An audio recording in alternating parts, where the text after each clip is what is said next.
The theme tonight, as you heard, was hope. And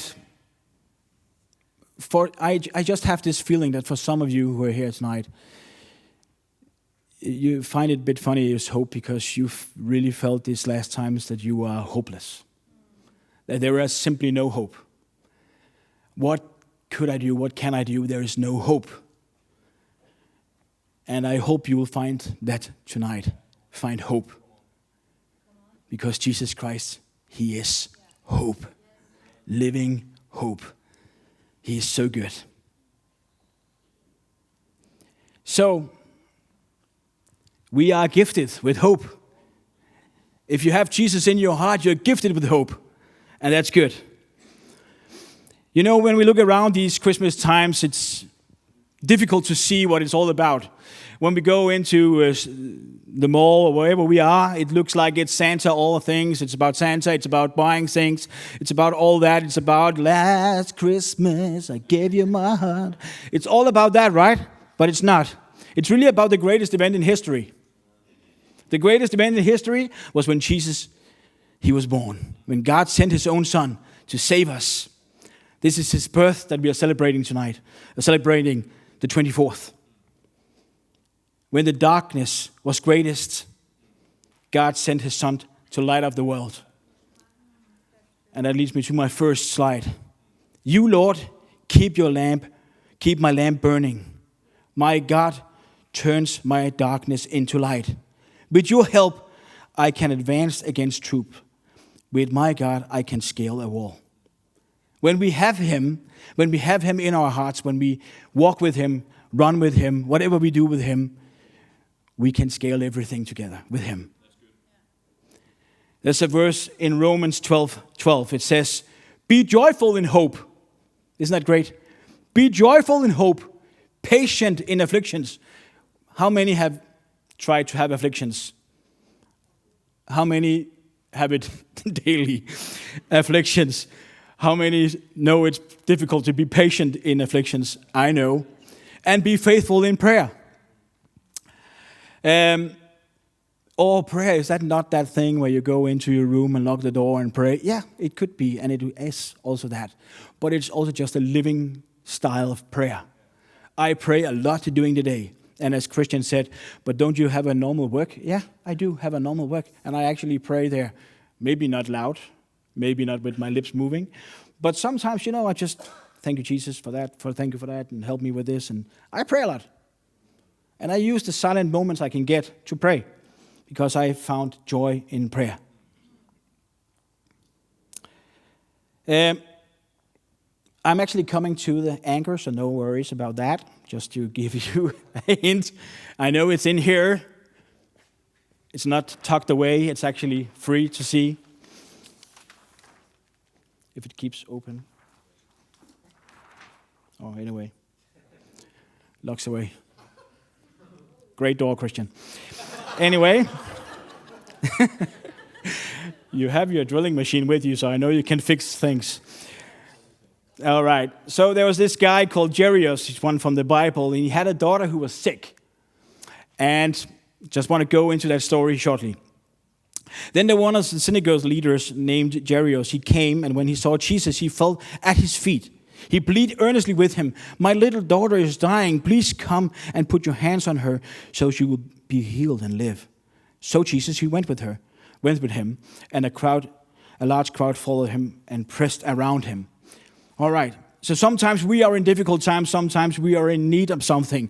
We really are in need of a miracle. We are in need of Jesus. We are in circumstances where we cannot see any solution. We do not know what to do. The only solution is a divine intervention. It's a miracle. That's the only thing we need right now. The doctors cannot do anything. There's nothing else to do. I need something bigger than me. I've needed that a lot. And I have it, Jesus. If nothing happens, then we don't know how it's going to end. We don't know what to do. We can't figure it out on our own. It might be that you are struggling with sickness. It might be that you are struggling with finances. It might be relationships. It might be friendships. It might be family. It might be something for the future. You don't have any hope left. You do not know what to do. So this guy, Jairus, he knows Jesus was there. Let me get him home. My daughter is sick. If he comes now, everything will be well. He heard that. So he has that hope. Hope. Just bring Jesus. Then it will be good. So when he went there, in Mark 5:25, it says, a woman was there when he was walking through the crowd. A woman was there and she had been subject for bleeding for 12 years. Could you imagine bleeding for 12 years? She has suffered greatly, a great deal under the care of many doctors and has spent all she had. But instead of getting better, she grew worse. In the Danish Everyday Bible, it says she had used all her money. She had used all her money. Hoping, actually says, to be well. She was hoping to be well. It's something to have hope in people, but it's something completely different to have hope in Jesus. It's not the same thing. I hope that this tastes like water. That's a small hope, probably, right? But I have a hope in Jesus that's something much more strong. But before she had hope in what doctors could do for her. But when she heard about Jesus, she knew. She cast all her hope towards him.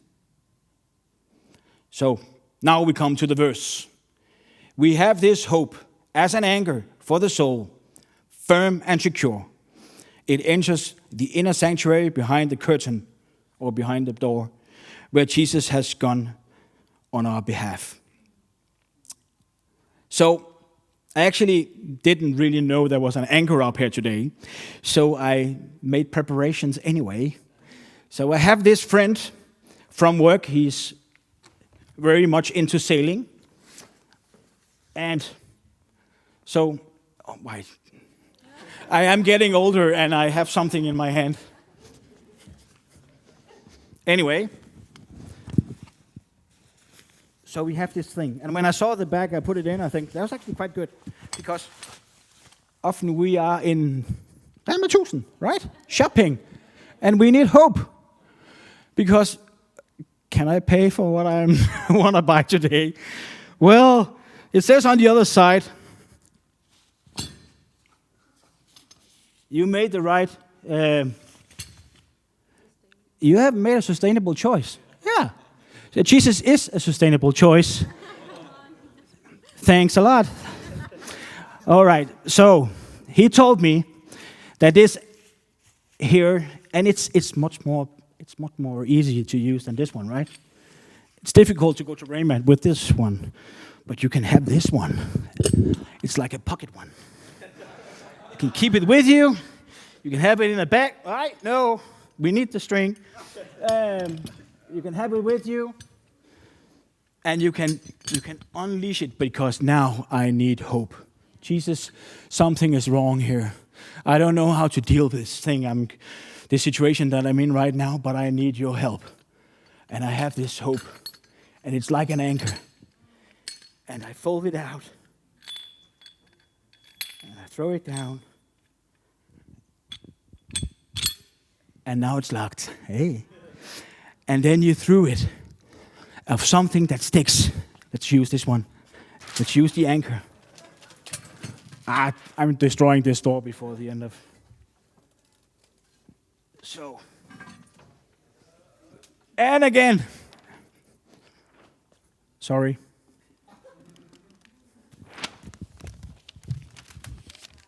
Here we go. So, we are holding on to this, right? We have something. I'm clinging to this hope. I'm clinging to Jesus. I'm clinging to this, that I can come to his presence. I can come to him. I have a hope in him. I'm secure in him. This is what I'm holding on to in the midst of trials, in the midst of circumstances. So Jairus, he was there, and this woman, she had that bleeding, right?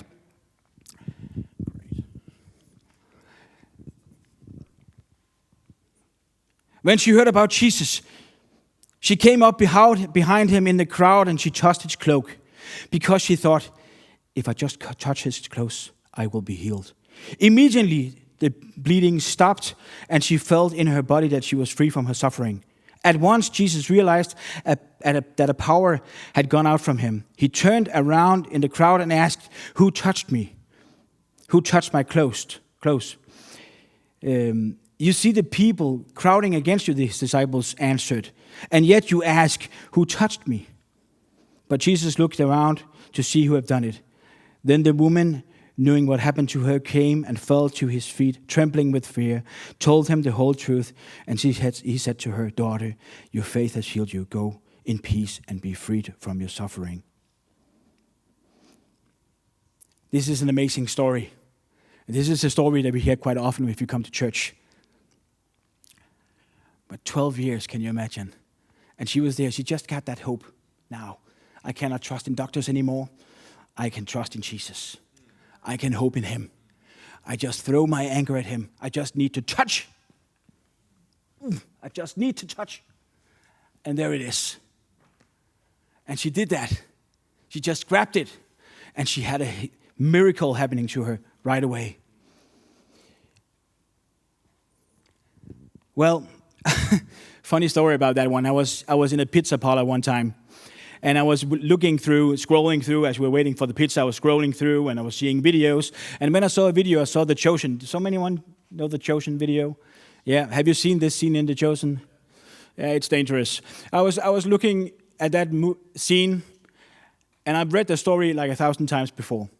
And I couldn't help myself. The tears was running down my cheek, and I was really, really crying a lot in the midst of that pizza place. It was super embarrassing. But it just reminded me how good Jesus is, how much he loves us, how much he loved her. Just if we stretch out with him in faith, hoping, trusting him, then he will heal.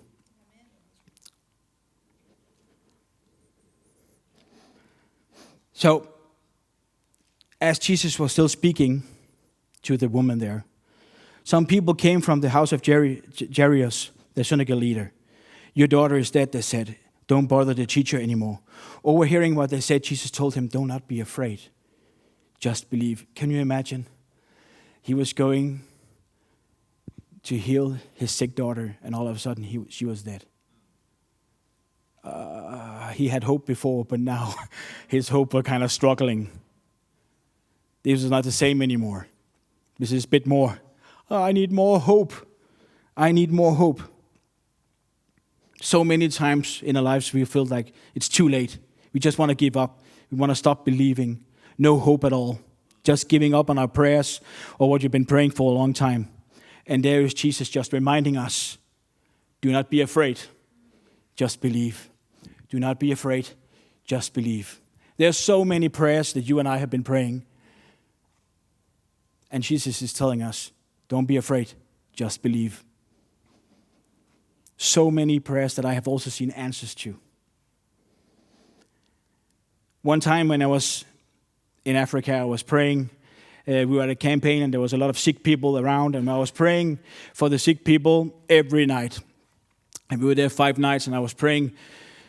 The one night I felt nothing really happened.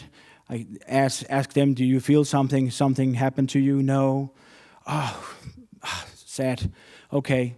Next day, one more time. And I did it again and again and again, and my hope was almost like nothing. But I had a small hope in him. And I just said the last night, "Okay, Jesus, I just surrender.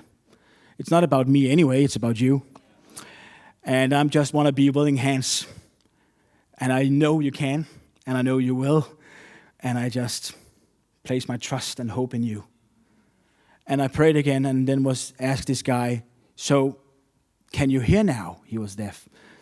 And he said, "Yeah, I think so."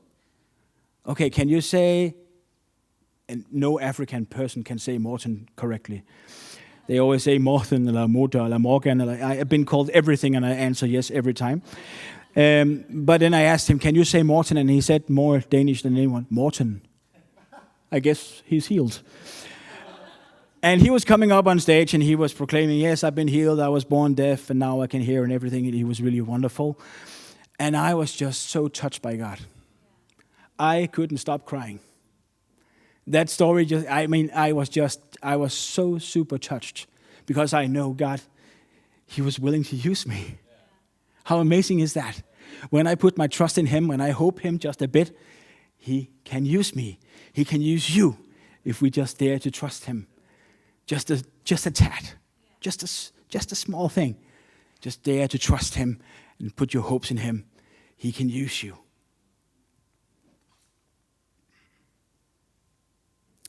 Well, when they come to the home of the synagogue leaders, Jesus saw commotion, with people crying and wailing loudly. And He went into them and said, "Why all this commotion and wailing? The child is not dead, she's asleep." But they all laughed. Isn't that funny? They go from crying to laughing. How weird is that? Anyway, I always find that a bit funny. Maybe it wasn't. In that days, you could actually pay women to come and cry. Isn't that crazy? You have these people coming. You can, we have to mourn now, so can you come and mourn with us? Who's the person who's dead? Doesn't matter, does it? Just cry. Okay, we cry. And then they start laughing. But after He put them all out, He took the child's father and mother and the disciples who were with Him, and they went where the little girl was. He took her by the hand and said to her, "Talitha cum," which means, "Little girl, I say to you, get up." Immediately, the girl stood up and began walking around. She was 12 years old, the same as the woman with the bleeding. And they were completely astonished. When we have faith for healing, for the future, finances, or family, when we experience that thing dies, we cry. But Jesus tells us not to be afraid, but believe in Him. People around us may laugh when they see us putting our trust in Him. They may think that we are crazy. They may think that we are funny. I know I have experienced that too many times, that people think that I'm crazy because I'm a Christian or because I believe in Jesus. But in the midst of the impossible, Jesus, He can intervene in your life and in mine. Just as He did with the woman and just as He did with the daughter. He can bring what was dead back to life and give you a new beginning. He's going to surprise you. He's going to surprise you. You might think that you don't deserve His help, but no, you did not. For we have all sinned and fall short for the glory of God. And all are justified, but all are justified freely by His grace through the redemption that came by Jesus Christ. Because of His gift to us, we can receive His salvation, which is forgiveness, healing, freedom, a restored relationship with your Father in heaven. You can receive that tonight. All right. I'm just going to skip some things here.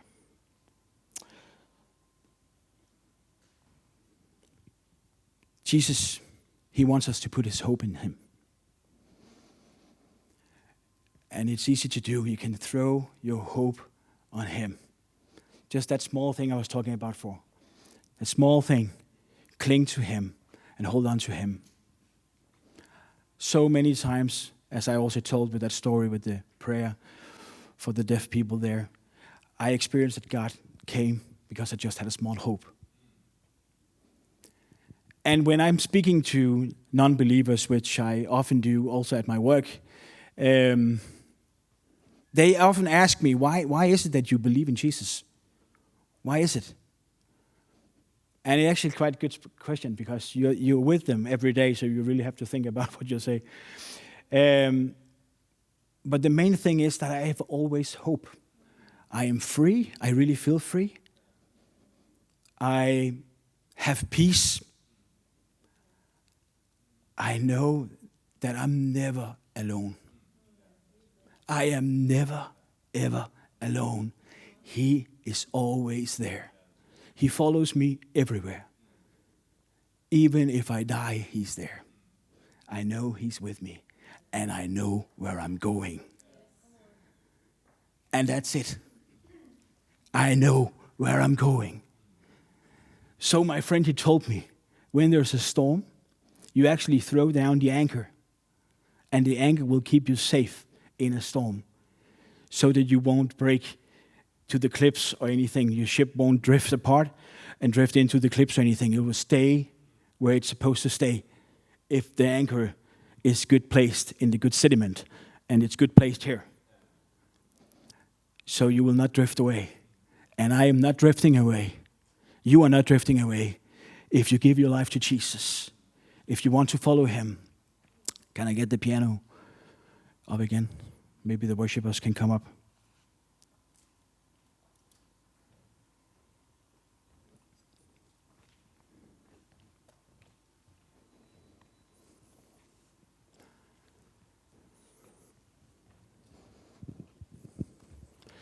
So, if you're here tonight and you feel hopeless, or you know that peace that I was talking about, you don't have that. And you know, there's a reason I came to church tonight, and all of a sudden they're talking about hope and I don't have any. I just want to tell you that Jesus is here right now to give you hope, to fill you with hope again. It might also be that you've been Christian for a long time, but you just feel everything is, I don't know how to move from here. But Jesus, he's here. And he wants to touch you tonight. He wants to change something in you tonight. He wants to stir something up in you tonight and give you a brand new hope. Amen.